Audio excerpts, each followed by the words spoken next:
Today we're going to talk about ND filters. Why do you need them? Why should you use them? But mainly, what are the different kinds of ND filters that you can get on the market, and why might you choose one kind over another? So we'll talk about regular screw-ons, we'll talk about magnetic, and we'll talk about variable NDs.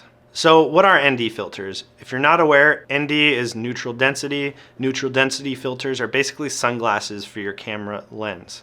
And the reason that you need them is if you want to get a shallower depth of field, you want to open up the iris of your lens, that's going to let more light in, which means if you want things to be properly exposed, especially when you're outside, you're going to need neutral density filters to darken your image as you increase the light coming in by opening up the iris of your lens. So ND filters are a very important tool and a basic tool that you need in your kit. The first common type, especially for mirrorless shooters, are screw-on ND filters. So screw-on ND filters are exactly what they sound like. They come in different filter thread sizes. So this one is a 77 millimeter. So my Sony 24-105 lens has a 77 millimeter thread on the front. So these are really simple. They just screw in there and they're nice and secure and they work well. It's one single piece of glass in front of your lens. So as long as you keep it nice and clean, it's not really reducing like the sharpness of your image or anything like that. It's going to be nice and sharp, assuming that you get a good quality ND filter. Tiffin is one of the most popular ones, but there's a lot of other good ones out there. The main thing that you want to look for in good ND filters is that they're neutral. So they don't add an additional color cast or like warm or cool the image that's coming through your camera, basically. So you want to get something that's nice and neutral. You can look at reviews online and demo footage.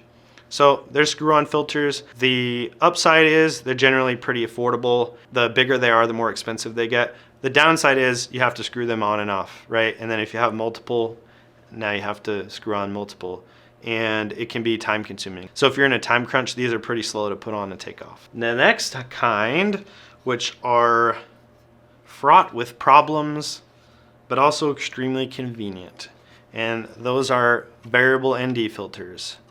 So these do that.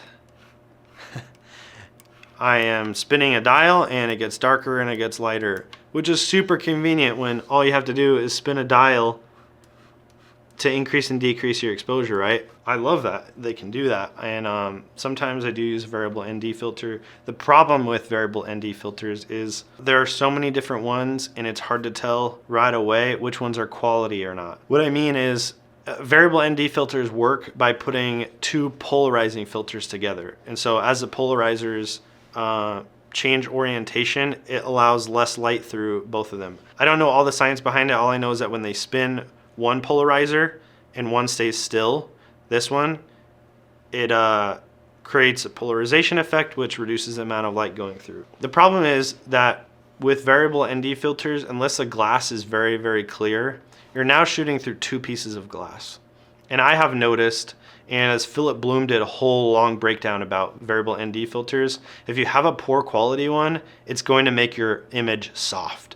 And I mean, it is noticeably softer.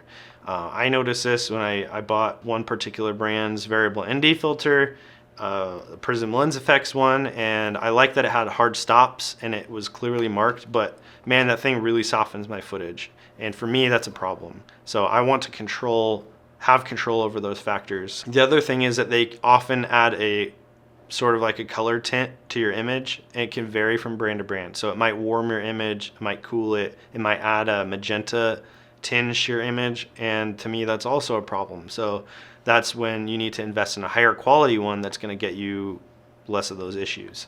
And the third problem that variable ND filters have is because of the different kinds of polarizers that are used, it can cause different weird stuff to happen. Like a common problem in variable NDs is when you over polarize them, if they don't have a hard stop that stops you from going more than the filter is designed to go, then it can cause like crazy X patterns and vignetting and just really ugly stuff that's really not easily fixable, if at all.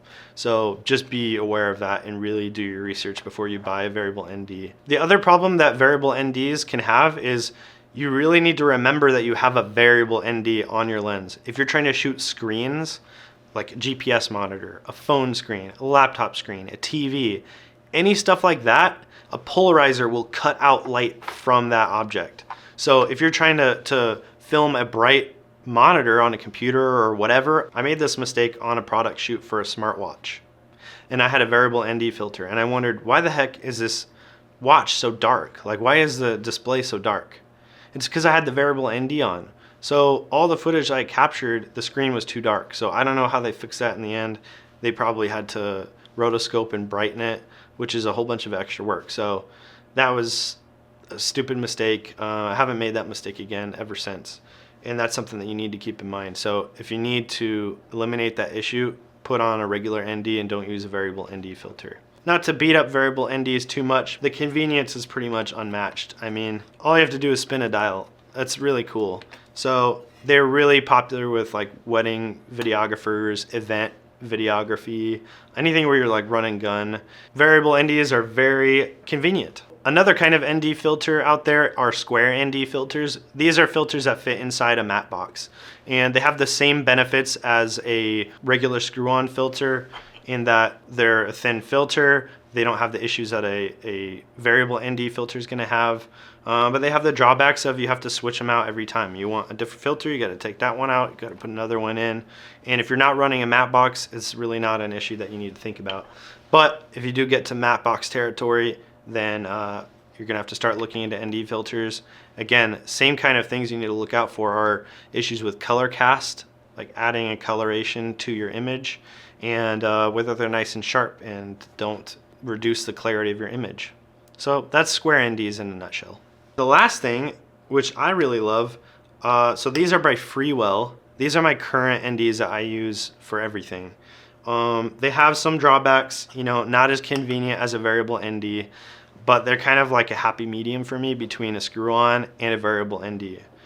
These are a nice thin piece of glass, so they don't reduce the clarity of my image, and they're very quick. So basically the way it works is you put a magnetized ring and you screw that onto the end of your lens, and then the filters just stack on the end there. So this is just two Freewell M2 filters.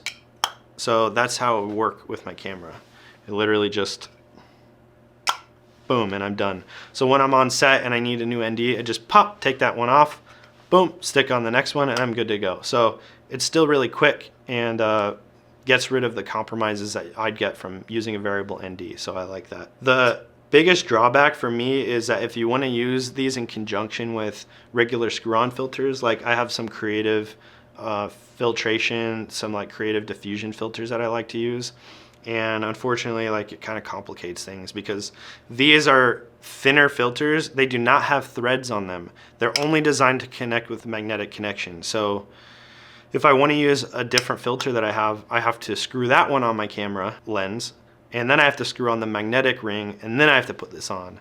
And the more filters you stack on a lens, you start to get vignetting at wider focal lengths on your lens. So that is an unfortunate thing. And of course, also, the more you stack filters, the more likely you're going to reduce the clarity of your image. So far, I've done like maybe 2 at a time. I try to never do more than 2 at a time. Like an ND filter and a creative filter, that's pretty much all you need most of the time. So yeah, so really love these. The quality is good, nice and neutral. These Freewell M2s are my go-to right now. Really like them a lot. Convenient, fast, a few drawbacks, but avoid a lot of the pitfalls of variable NDs and the slowness of the regular screw-on. So that would be my personal recommendation based on the kind of stuff that I'm shooting. So I'll do a mix of run and gun type stuff and more stage stuff like interviews. And so when I need to be quick on my feet, I use magnetic ND filters. So I hope that's a helpful overview for you on different kinds of ND filters and why you might make one choice over another, and my personal recommendations.